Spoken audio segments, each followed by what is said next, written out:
love stories.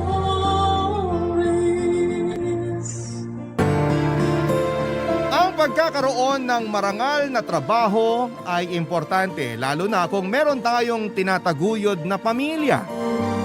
At mahalaga kahit na magkano ang kita natin dito dahil para naman yon sa kanila. Ikaw kabarangay, meron ka bang inspirasyon sa buhay para lalong magsikap sa iyong pagtatrabaho? Dear Papa Dudut, naranasan niyo na bang pasanin ang daigdig? Marahil sa iba ay masyadong mabigat ang tanong na ito.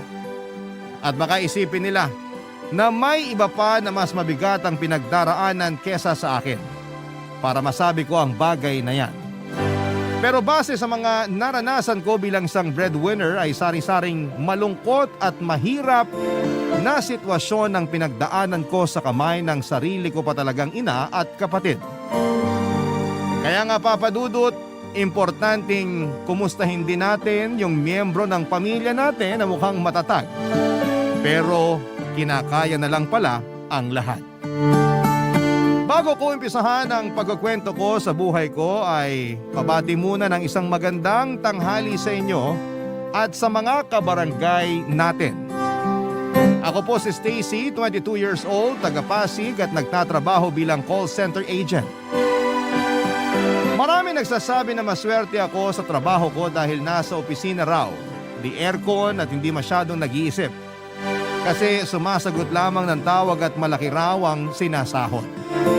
Pero sa totoo lang ay marami-rami rin akong iniluha sa mahigit 3 taong ko bilang isang ahente. Hindi naman kasi lahat ng mga sinasabi nila ay totoo, Papa Dudut. Walang madaling trabaho at madalas ay nakaka-frustrate. At Papa Dudut, mas nagiging doble ang hirap at pagod pag mismong pamilya mo ang hindi nakakaintindi sa pinagdaraanan mo.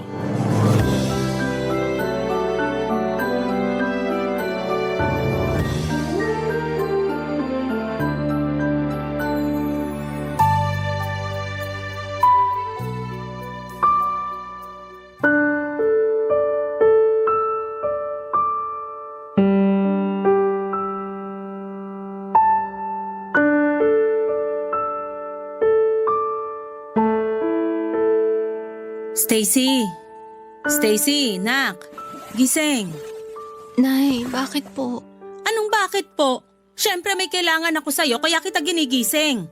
Pero parang katutulog ko lang kanina tapos ginising niyo na ako agad. May hirapan na naman ako nitong makatulog eh. Eh di magpatugtog ka na lang o kaya makinig ka nung ASMR ba yun para mabilis kang makatulog. Dami mo pang sinasabi dyan, akala mo naman krimen ang paggising sa'yo. Pagod lang po ako sa trabaho, Nay. Sana maintindihan niyo. Pagod din ako sa mga gawain dito sa bahay. Pero hindi ako nagreklamo sa inyo magkakapatid tungkol sa bagay na yon. Alam mo kung bakit? Kasi responsibilidad ko yon bilang nanay nyo. Tungkulin ko yon bilang ilaw ng tahanan. Tapos ikaw akala mo kung sino ka makapagsabi ng pagod? Natural, wala namang trabaho na pasarap lang eh. Ultimong mga boss na papagod din, oy. Hirap namang magsabi ng feeling sa inyo, Nay. Dami niyo na agad sinasabi. Ako nga, tigil-tigilan mo sa ganyang mga sagutan mo, Stacy. Huwag mo rin ako niyayabangan porke ikaw ang nagtatrabaho sa pamilyang to. Saan naman po nanggaling yung niyayabangan? Wala po akong ginagawa sa inyo. Basta. Yun ang pakiramdam ko at bilang isang nanay, ang sakit sa kalooban na walang respeto sa akin yung anak ko. Ano po ba kasi yung kailangan nyo para matapos na tayo? Ano kasi, nak? Hingin ko lang sana yung perang pang tuition ng kapatid mo ngayong pasukan. Saka kung pwede, dagdagan mo naman yung allowance nila kasi kinukulang ako sa pagbabudget. Po? Ngayon na po ba yung enrollment ni Cyrus? Nak, ikaw nang bahala sa mga kapatid mo kasi ikaw lang naman ang may trabaho sa atin. Pero Nay, kulang pa po yung pera ko rito. Sa makalawa pa yung sweldo namin eh. Ha? Wala ka bang naitatabi dyan? Sinabi ko naman sa'yo na ngayong araw yung enrollment ng kapatid mo. Paano na yan? Sinabi niyo po ba? Hindi ko kasi natandaan. Ako tong nasa 40 na pero mukhang ikaw tong mas ulyanin sa ating dalawa. Pasensya na po kayo. Marami lang po akong iniisip tapos pagod pa ako madalas sa shift ko. Kaya medyo nagiging makakalimutin ako. Wala akong pakialam. Gawa mo ng paraan yung pang-tuition ng kapatid mo kasi tsak mag-aalburuto yon pag sinabi kong wala kang pera. May naitabi pa naman po yata ako dito. Teka, kunin ko lang po. Sabi na meron yan eh. Ikaw pa ba? Imposibleng mawalan ka. Pang emergency fund po to, Nay. Hindi ko nga po to dapat gagalawin kung hindi lang kailangan. Para naman yun sa kapatid mo ah. Sakaanin mo yung pang-emergency fund mo wala namang emergency. Ikaw talaga kung ano-ano yung pinagsasasabi mo. Akin na yan, dali. Akin na. Ito po, Nay. Okay na po ba yan? Kasama na ba rito yung sa allowance nila? Hindi pa naman po pasukan na. Enrollment pa lang. Kahit na, malapit na rin naman. Pagkatapos nito, bibilang ka lang ng 2 linggo, pasukan na. Baka po kasi magastos nyo lang kapag binigay ko agad sa inyo. Sinasabi mo bang gastador ako? Hindi naman po sa ganun, Nay. Nakakasakit ka ng loob, Stacy. Kung magsalita ka dyan, akala mo di mo ako nanay? Baka nakakalimutan mo ako nagluwal sa'yo sa mundo. Kung alam ko lang na ganyan ka sumagot-sagot, sana sinakal ko na lang yung pusod mo sa'yo. Papa Dudut, 18 anyos ako nang makapasok bilang call center agent. Yun din ang edad nang mamatay ang tatay namin. Biglaan yon at hindi namin inaasahan, lalo pa siya ang may trabaho sa pamilya. Paminsan-minsan ay tinutulungan siya ni nanay sa pamamagitan ng pagtitinda ng frozen goods na pang-ulam, pero madalas palugi at hindi tumutubo ang negosyo ng nanay ko. Magastos kasi siya at walang tiyaga, kaya naman pinatigil na siya ni tatay sa pagtitinda noong nabubuhay pa ito. Abonado pa kasi si tatay sa mga panindang hindi nababayaran ni nanay sa kinukunan nito. Hindi mayaman ang pamilya namin, Papa Dudut, pero proud ako na lahat kami ay nag-aaral noon kasama pa namin si tatay. Pero nung nawala siya ay tuluyang napilay ang pamilya namin.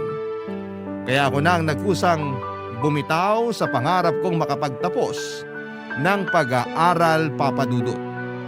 2 buwan pagkatapos ilibing ni tatay ay nag-apply na ako ng trabaho. Pahirapan pa yon dahil kasagsagan pa ng pandemic, pero nagtiyaga ako hanggang sa may nagaya sa akin na mag-call center agent.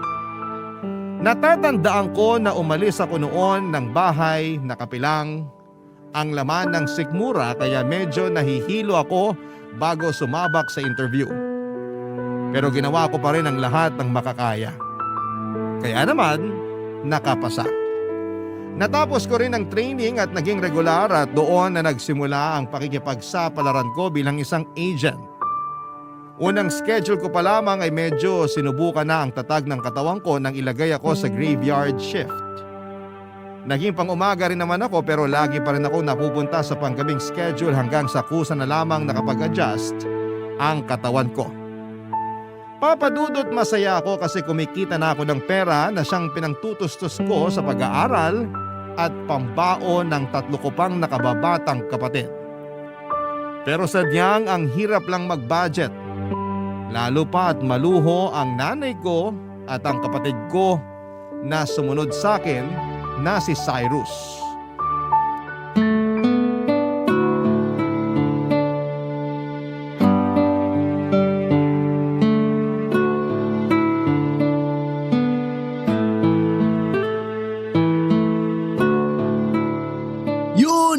Naku, bopols naman ito. Hindi ganyan, tol. Pabuhat na nga, wala pang silbi. Wala, bakit Kainis. walang kanin? Cyrus, nagsaing ba kayo? Ay naku, hindi talaga marunong tong ugok na to eh. Cyrus, kinakausap kita. Ano ba yun, te?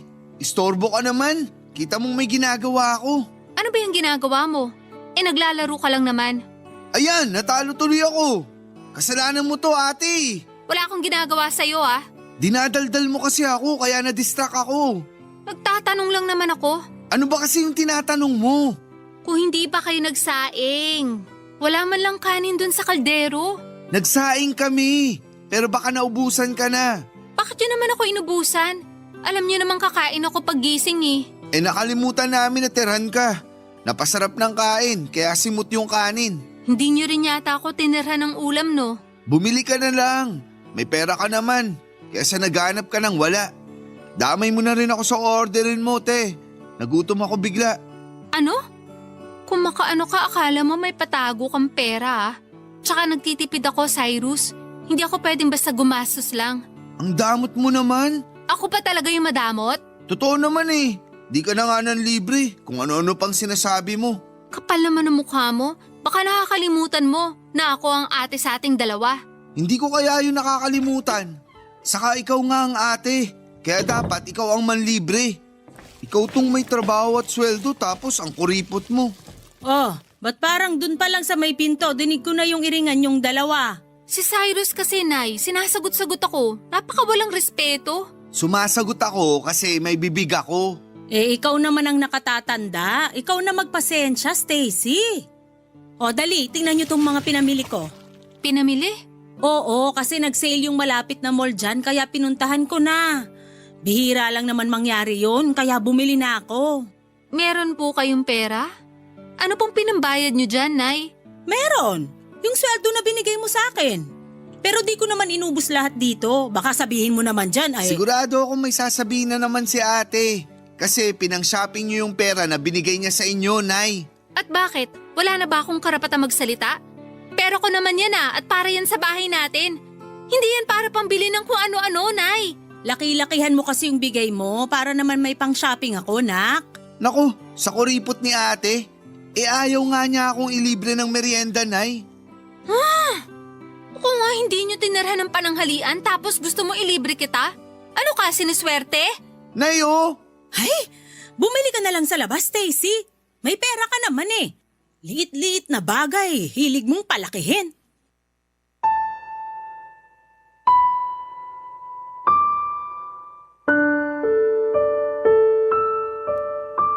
Papadudot higit kanino man, sila ang madalas kong pinagsasabihan ng mga hinaing ko sa trabaho kaya umasa ako na naiintindihan nila ako. Akala ko kasi kapag mas naging open ako sa pamilya ko ay makikita nila yung pinanggagalingan ko at mauunawaan nila ang sentimiento ko. Pero nagkamali ako kasi noong araw na yon pakiramdam ko ay hindi nila ako naiintindihan. Yung nararamdaman ko ay hindi na lang simpleng tampo. Dahil lang di nila ako tinirhan ng pagkain. Higit sa dahilan na yon kung bakit ako nagdaramdam. Nagkapatong-patong na yung mga sama ng loob ko, papadudot. Nakakalungkot na madalas sila pa ang dahilan kung bakit ako nahihirapan. Kahit kasi ayokong dalhin sa trabaho yung tampo ko sa kanila ay hindi ko pa rin maiwasan. Tapos naapektuhan noon ang performance ko. Kaya nga may mga pagkakataon na nasasabon ako ng team leader ko. Pero lagi naman akong bumabawi at nagsisikap na magawa ng maayos ang trabaho ko. Minsan naman papadudod ay sumasabay yung nakakausap kong mga kliyente na siya namang sumisira ng araw ko. Simula kasi nang maging call center agent ako ay naranasan kong mainsulto ng husto. Mamura at mapagsalitaan ng masasama na akala mo'y kasalanan ko kung bakit hindi maganda ang karanasan nila sa serbisyong kinuha nila. May iilan din naman na maayos kausap pero karamihan ay akala mo ay nabili nila pati ang kaluluwa mo. Sila pa yung mga mabababa ang tingin sa mga tulad namin na nagtatrabaho. Barangay Love Stories. Barangay Love Stories. Kahit na nagtatrabaho na ako ng mga panahong yun at kumikita ng pera ay gusto ko pa rin makapagtapos ng pag-aaral. Gusto ko kasing maging teacher pero alam kong kailangan kong isantabi ang pangarap na yon. Dahil ang sabi ng nanay ko ay unahin ko munang pagtapusin sa kolehiyo ang kapatid kong si Cyrus. Pumayag na lamang ako kahit na may tampo ako kasi halata namang paborito ni nanay ang kapatid kong yon. Palibhas ay gwapo si Cyrus at madalas laman ang mga pageant simula elementary hanggang senior high school. Siyempre kasama si nanay sa kasikatan ng kapatid ko sa lugar namin dahil lagi siya nitong buntot sa tuwing may sinasalihan si Cyrus sa eskwelahan man o sa barangay namin, Papa Dudut. Masaya naman ako sa mga achievement ng kapatid ko kaya buwang tiwala ko na pagbubutihin niya ang pag-aaral. Kasi kung loloobin siya yung unang makakapagtapos ng kolehiyo sa pamilya namin. Alam ko na kahit nawala na si tatay, proud pa rin siyang papalakpak sa langit para kay Cyrus. Kaya nga bilang ate niya ay ginawa ko talaga ang lahat para maibigay lang ang pangangailangan niya. Hindi mahirap sa akin na bigyan siya ng ekstrang pera pag nagkulang ang allowance niya, lalo na kung kailangan niya talaga. Sinabi ko noon sa sarili ko na wala akong hindi kakayaning gawin para sa mga kapatid ko, Papa Dudut.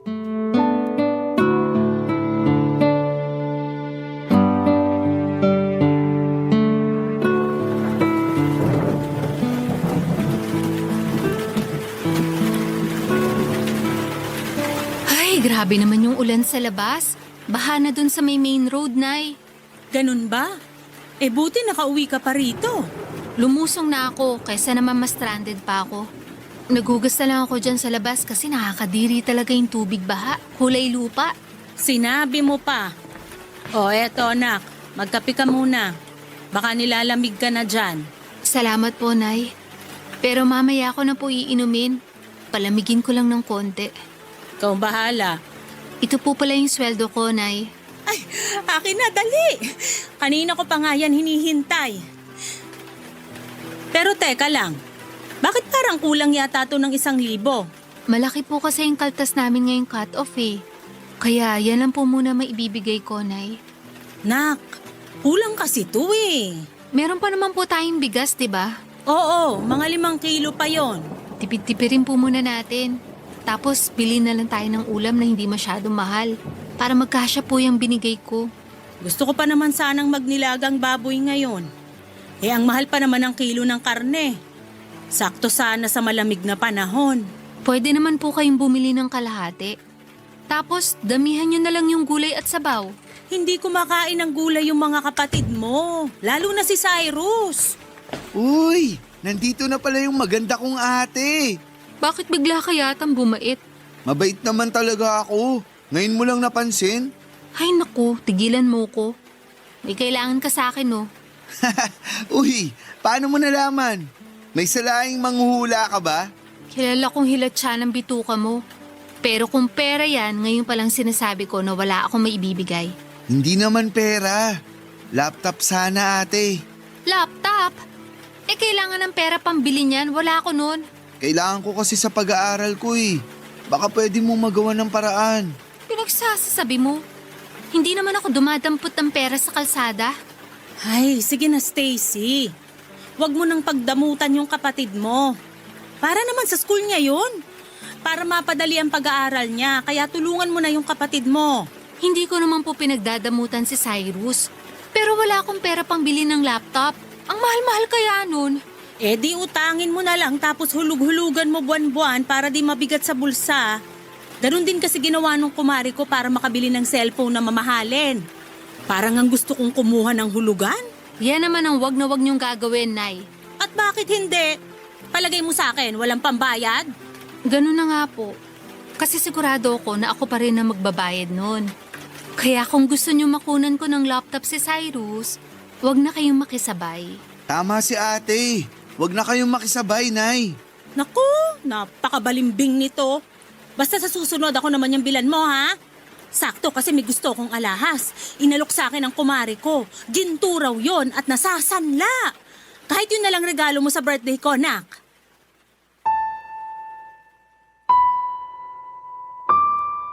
Nang mga panahong yon ay 1 taon pa lang ako nagtatrabaho bilang call center agent. At lahat ng sweldo ko ay ibinibigay ko kay nanay. Kung may natitira man sa akin ay pamasahin na lamang at kaunting pangkain kaya masasabi kong gipit pa rin ako at walang ipon. Pero akala yata ni nanay at Cyrus ay mayaman ako samantalang alam naman nila kung magkano lamang ang kinikita ko. Palibasa ibigay todo rin ako sa kanila lalo na noong mga unang buwan ko sa trabaho. Masarap kasi sa pakiramdam kapag naibibigay ko ang pangangailangan nila at nakakain nila ang mga masasarap na pagkain na madalas ay sa patalastas lamang nila napapanood sa TV. Papa Dudut, hindi po ako nagreklamo na ibigay sa kanila halos buong sahod ko buwan-buwan. Pero maliit na bagay lang naman ang hinihingi ko sa kanila. Yon ay ang pangunawa nila sa tuwing wala akong maiaabot na pera. Pero kahit yun lang ay hindi maibigay sa akin ng nanay at kapatid ko.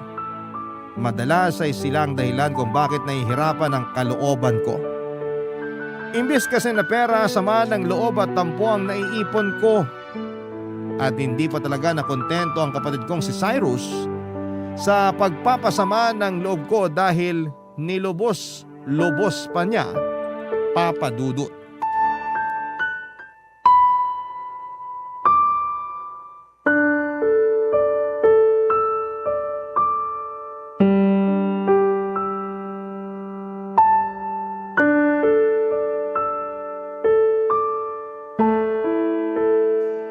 Nay, pag nalaman ni Ate Stacy na bagsak ako, baka magalit yun.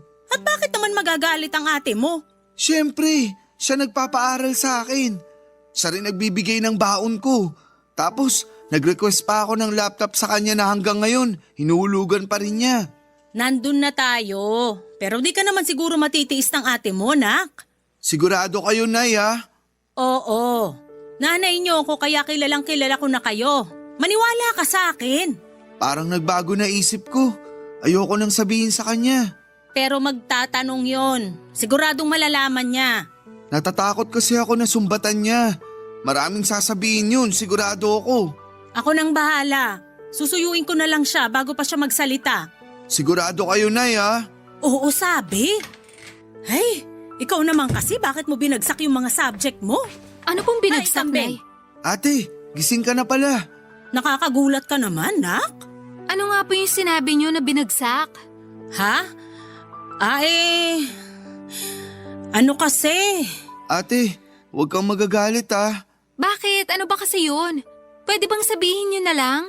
Nay, kayo na lang po magsabi kay ate. Ito kasing kapatid mo, nak. Nagka-problema sa school niya.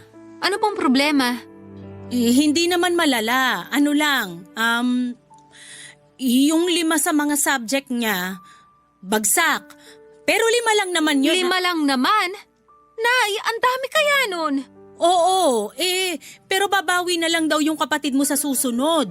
Huwag ka nang magalit sa kanya. Ano ba kasi nangyari, Cyrus? Bakit ang dami mong bagsak? Ang hirap kasi ng mga subject na yan, ate. Lalo na yung math. Tapos ang dami pang assignment na binibigay sa amin. Kaya tinamad na akong gawin. Tinamad kang gawin? Katawiran ba yun? Kaya ka nga nag-aaral. Sino pa bang inaasahan mong gagawa ng mga assignment mo? Stacy, wag mo naman pagalitan si Cyrus. Nay, manahimik muna kayo kahit sandali. Hindi po kayo ang kinakausap ko. Aba, talaga namang... Gusto mo bang malaman ng totoo? Kasi ayoko na mag-aral. Tinatamad na ako. Pagod na akong pumasok sa pesteng eskwela na yan. Kaya wala na akong pakialam kung bagsak man ako. Ay, sira ulo ka pala. Stacy, wag mo nasaktan si Cyrus. Ikaw ang ate kaya ikaw ang dapat umintindi sa kapatid mo. Paano ko po iintindihin yung katuwiran niya? Tinamad pumasok? Ayaw na mag-aral? Nagpapakahirap ako magtrabaho para lang mapag-aral ko yung mga kapatid ko. Lahat ang kailangan nila binibigay ko sa abot na makakaya ko tapos ganito lang ang igaganti nila sa akin? Sige nga! Paano ko iintindihin yun, Nay? Sa tono mo parang nanunumbat ka. Tama ba yan? Porke ikaw itong may trabaho at kumikita, akala mo kung sino ka na? Wala na bang karapatang manumbat? Kayo na ang may sabi. Ako ang nagtatrabaho at kumikita sa pamamahay na to. Kaya meron akong karapatang magalit sa pinagagagawa ng anak nyo. Ikaw, Cyrus, sinasabi ko sa'yo, pangatawanan mo yung desisyon mo dahil hindi na kita tutulungan. Sinayang mo lang yung pagtitiwala ko sa'yo. Hindi ko naman kailangan ng tulong mo eh. Papatunayan ko sa inyo na kaya kong tumayo sa sarili kong mga paa. Papa Dudut, naiyak na lamang ako sa labis na pagkadismaya sa mga bagsak na subject ni Cyrus. At mas nadagdagan lang ang inis at sama ng loob ko sa kanya dahil sa mga baluktot niyang katuwiran na pilit tinutuwid ni nanay ng kampihan niya at konsintihin ang kapatid ko. Saan ka naman nakakita ng magulang na mas naggalit pa sa anak na nagpapaaral kesa sa anak niyang tinamad na mag-aral? Tanging nanay ko lang yata ang ganon kaya pati sa kanya ay naiinis na rin ako. Bukod doon, Papa Dudut ay sinabihan niya pa akong nanunumbat. Kung tutuusin ay may karapatan naman talaga akong manumbat dahil pinagtrabahuhan ko ang perang pinang-aaral at pinangbabaon ng kapatid ko. Pero ang mas nangibabaw na pakiramdam ko ng mga oras na yon ay ang lungkot, Papa Dudut. Pakiwari ko ay wala akong boses sa pamilya namin. Yun bang wala kong karapatang magsabi ng opinyon dahil sila pa rin ang masusunod. Pakiramdam ko ay nag-iisa lamang ako sa pamamahay namin at walang gustong makinig sa saloobin ko. Na walang halaga ang nararamdaman ko sa mga taong importante sa akin. At kaya ganun lang nila ako pakitunguhan kasi alam nilang hindi ko sila kayang tiisin. Totoo naman dahil may sa pusong mamon ako. Mana ako sa tatay ko Kaya alam nila na hindi ako magtatanim ng galit sa kanila at babalik din kami sa dati. Na para bang walang nangyari kahit na masama ang loob ko. Barangay Love Stories. Barangay Love Stories. Papa Dudut, nagpatuloy ang iringan namin sa bahay dahil sa pagkampi ni nanay kay Cyrus at pagkonsente sa kapabayaan nito sa pag-aaral.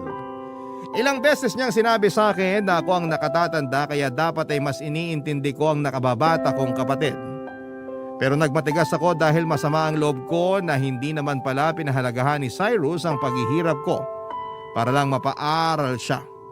At mas lalo akong nadismaya sa kapatid kong yon nang tuluyan na siyang huminto sa pagpasok niya sa eskwelahan. Ni hindi na niya nagawang tapusin ang senior high school niya kaya naggalit ako sa kanya. Sa kabila ng lahat ay alam kong hindi ko pa rin siya mapipilit na gawin ang bagay na ayaw niyang gawin. Kaya naman hinayaan ko na lamang siya sa kagustuhan niya at yun nga ay ang magtrabaho para kumita na ng pera. Sa isip ko ay hindi lang naman siya ang kapatid ko. Meron pa akong 2 nakababatang kapatid na pwede kong tulungang makapagtapos ng pag-aaral, Papa Dudut. Nagpatuloy ako sa pagtatrabaho kahit na nagkakasakit na rin ako dahil sa sobrang stress. Wala rin naman akong masyadong inaasahang tulong kay Cyrus dahil kahit na pareho na kaming nagtatrabaho, alam kong mas unahin niyang tulungan ang sarili niya kesa sa akin at sa pamilya namin. Hindi nga ako nagkamali dahil sa bisyo lang tulad ng alak at yosi na pupunta ang mga sinasahod niya. Ni hindi nga niya maabutan ng kahit magkano itong sinanay kaya ako ang madalas nitong hinihingan, lalo na sa panluho nito. Hindi rin nag-aambag ng pambili ng bigas at ulam ang magaling kong kapatid. Tapos, siya pa yung malakas kumain sa bahay namin. Madalas din siyang masisante sa kanyang trabaho dahil sa katamaran at pagmamarunong. Pakiramdam ko ng panahong yon ay malapit na akong mapanod sa stress dahil sa kapatid ko. At hindi pa talaga siya nakontento nung sinagad na niya ng tuluyan ang pagkagigil ko sa kanya, Papa Dudut.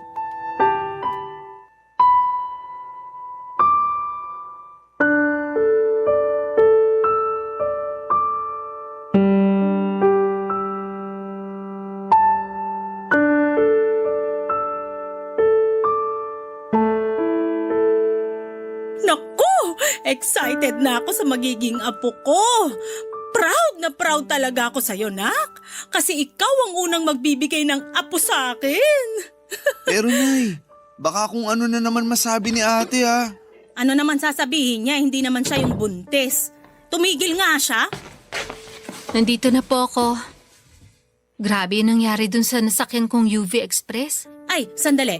Binilan mo ba ako ng masarap na tinapay na pinasalubong mo sa amin nung nakaraan? Ay naku, nakalimutan ko po, Nay. Nako, sa dami naman ang kakalimutan mo yung patalaga. Nung nakaraang araw wala ka ring dala. Tapos pati ba naman ngayon? At talagang mas concerned pa kayo sa tinapay na yon kesa sa sarili niyong anak, Nay? O bakit? Wala naman nangyari sa'yo ah. Ibang klase talaga kayo. Minsan naiisip ko kung mahal niyo ba talaga ako kasi anak niyo ko o dahil lang may pakinabang ako sa inyo. Ano bang pinagsasasabi mo?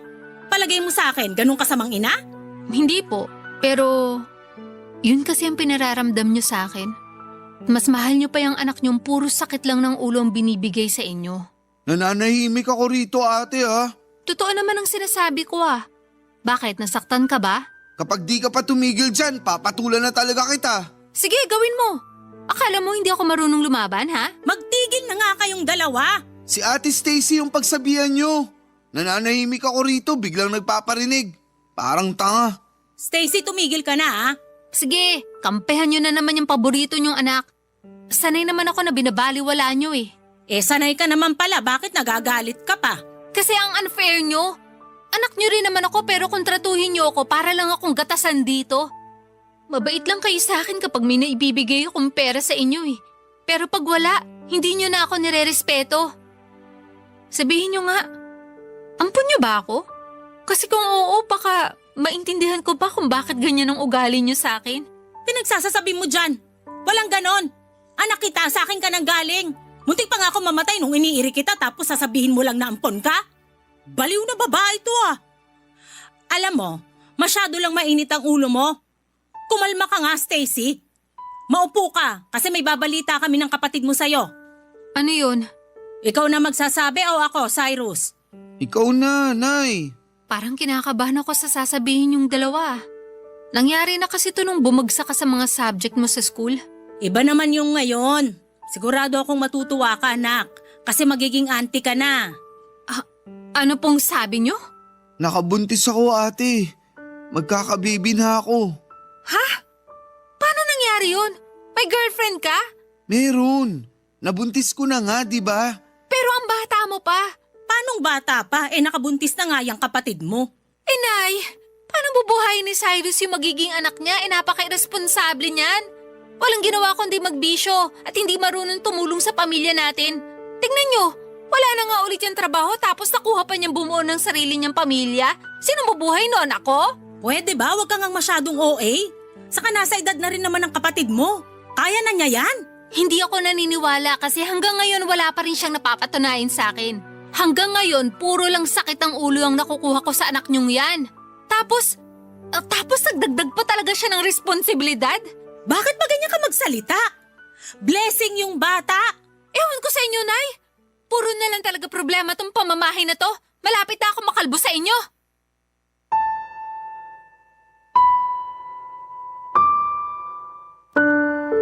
Papa Dudut, paanong magiging biyaya ang isang bata kung wala ka namang kakayahang buhayin ito? Siguro kung sa iba ay blessing ang magkaroon ng anak pero para sa mismong bata ay sumpa sa kanya na isilang sa pamilya na pababayaan lamang siyang magutom at magkasakit. Nasabi ko yon dahil alam kong wala pang kakayahan si Cyrus na maging responsableng tatay. At nakikinita ko na magiging kargo ko ang dinadala ng babaeng nabuntis niya pagdating ng panahon. Wala rin akong naasahang pagkampi mula kay nanay dahil masaya siya sa pagdating ng apo niya. Masaya rin naman ako pero pagod na ako ng mga panahong yon. Kaya nga napuno na ako. Alam ko na hindi solusyon ang pagtakas sa kahit na anong problema pero paano kung pamilya mo mismo ang problema mo? Kaya kesa tuluyan akong masiraan ng ulo ay naisip kong umalis na muna sa bahay namin at mag-solo. Matagal-tagal ko na rin kasing pinag-iisipan na bumukod para naman magkaroon ako ng sariling espasyo kung saan ay pwede kong umiyak at huminga ng hindi nila hinuhusgahan. Pero walang-wala ako ng mga panahong yon, Papa Dudut, kaya humingi ako ng tulong sa kaibigan ko na kasama ko sa trabaho. Buti na lamang at to the rescue siya sa akin dahil alam din niya ang pinagdaraanan ko. Pinatuloy niya ako sa nirerentahan niyang apartment since mag-isa lamang siyang nakatira doon. Nakihati na lamang ako sa pagbabayad ng renta at sa iba pang mga gastusin. Isang buwan ko ring hindi pinaalam sa pamilya ko kung nasaan ako. Nagkataon din kasi na nalipat sa Quezon City yung trabaho ko kaya hindi talaga nila ako nahanap. Pero ako na rin ang unang kumausap sa mga nakababata kong kapatid para makapagpadala ng allowance nila sa school. Kung tatanungin ninyo ako kung ano ang nararamdaman ko na mga panahong yon, ay magkahalong lungkot at tampo pero mas nangingibabaw ang galit. Kaya nga natiis kong hindi kausapin si Nanay at Cyrus sa loob ng 8 buwan. Hanggang sa sila na mismo ang nag-initiate na makipagbati sa akin, Papa Dudut.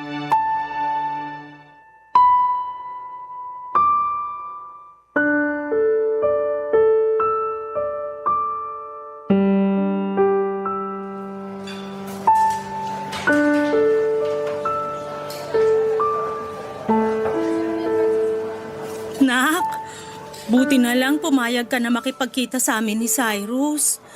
Namiss ka namin eh. Kamusta ka na ba? Okay lang po, Nay. Kayo po, kumusta? Ito, ang laki ng pagsisisi namin ng kapatid mo kasi huli na nung na-realize namin na mahalaga ka pala sa amin. Nung umalis ka, ibang-iba na yung bahay natin. Bigla akong naramdaman na parang nawalan ako ng anak at hindi ko pala kaya yon kaya patawarin mo sana kami. Pasensya na po kayo kung umalis ako sa atin. Kung hindi ko po kasi ginawa yun, baka mabaliw na ako. Alam ko may kasalanan din ako kasi iniwan ko kayo. Sorry po, Nay. Kami yung dapat humingi ng tawad, ate. Kasi kami yung nagtulak sa'yo na umalis sa bahay para iwanan kami. Ako sa totoo lang, hiyang-hiya talaga ako sa'yo. Hindi ko alam kung paano ka haharapin ngayon pero nilakasan ko na lang yung loob ko. Kasi gabi-gabi akong kinakain ng konsensya ko. Sabi ko sa sarili ko, gusto kong humingi ng tawad sa'yo. Pero di mo na responsibilidad na patawarin ako dahil sa mga kasalanan ko sa'yo. Ako rin, Nak. Marami kaming natutunan nung nawala ka sa bahay. Naalala kong maging nanay sa mga kapatid mo nung umalis ka. Dapat kasi hindi ko yung kinalimutan nung nawala ang tatay nyo. Dapat di ko pinasa sa'yo yung responsibilidad na yun para di ka nahirapan at nagsakripisyo. Naisip ko baka magalit sa akin ang tatay mo pag nagkita kami sa kabilang buhay kasi pinabayaan kita, Nak. Pinabayaan ko yung panganay namin. Nay, wag na po kayong umiyak. Sorry, Nak. Maiintindihan ko kung di mo ako kagad mapapatawad. Pero sana wag mo pa rin kalimutan na may nanay ka. Miss na miss ka na namin sa bahay. Miss na kita. Totoo yung sinabi ni nanay, ate. Lagi kang hinahanap ng mga kapatid natin sa amin. At tinatanong nila kung kailan ka raw uuwi. At kapag hinahanap ka nila sa akin, nalulungkot ako kasi di namin alam kung saan ka hahanapin. Ay, miss na miss ka na namin. Marami ring nangyari na nakakalungkot. Pero masasabi ko na nagturo yun ang pinakamalaking aral sa buhay ko. Anong ibig mong sabihin? Ano nangyari? Namatay ang baby ko. Premature siya nung pinanganak tapos di na rin niya nakayanan. Kaya bumigay na yung katawan niya. 5 oras lang namin siyang nakasama bago niya kami iniwan. Pasensya ka na, Cyrus, ha? Kung alam ko lang sana nadamayan kita. Okay lang yun kasi kinaya ko naman. Pero mas kakayanin ko kung kasama ko kayo na pamilya ko. Pangako, hindi na ako mawawala. Nandito na ulit ako. Hindi ko na kayo iiwan. Nandito na uli si ate. Salamat, ate. Salamat talaga. Pangako rin, tutulungan na kita sa pagtataguyod ng pamilya natin. Hindi ka na mag-iisa kasi kasama mo na ako. Magsisikap ako para umasenso tayo. Ako rin tutulong sa inyo. Kasi mas maganang isang trabaho kung marami tayong gumagawa. Saka pamilya tayo. Dapat lang na nagtutulungan tayo. Pasensya ka na, Nak. Kung ngayon lang namin na-realize tong bagay na to, ha? Sana hindi pa huli ang lahat para magbago kami at patunayan na nagsisisi na kami sa mga kasalanan namin sa'yo. Hindi pa naman po huli ang lahat eh.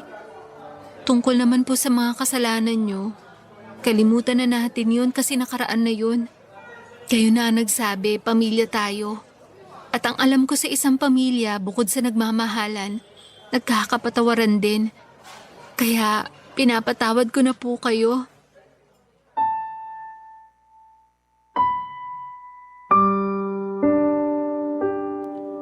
Papa Dudut, napakagaan sa pakiramdam.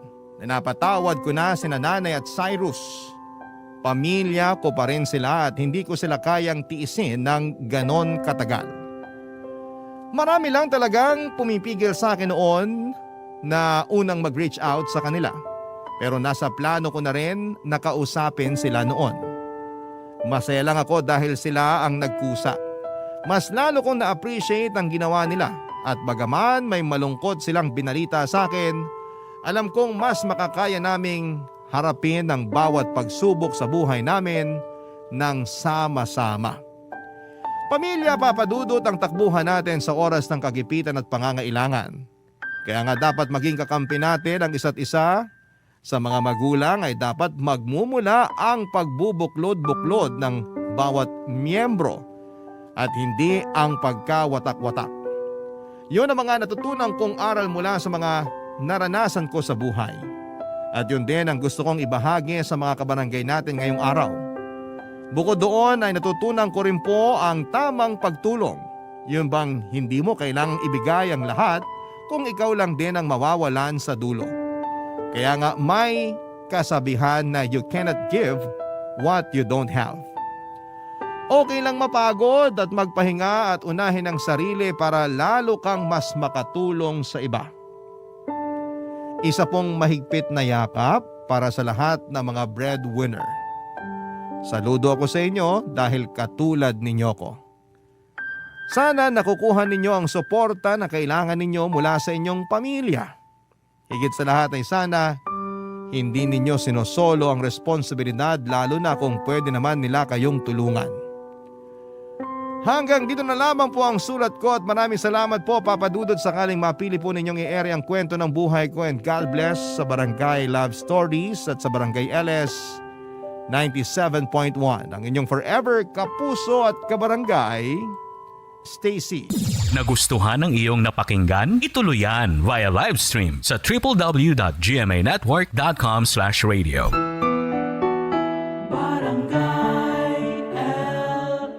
In Mega Manila, 97.1. Forever.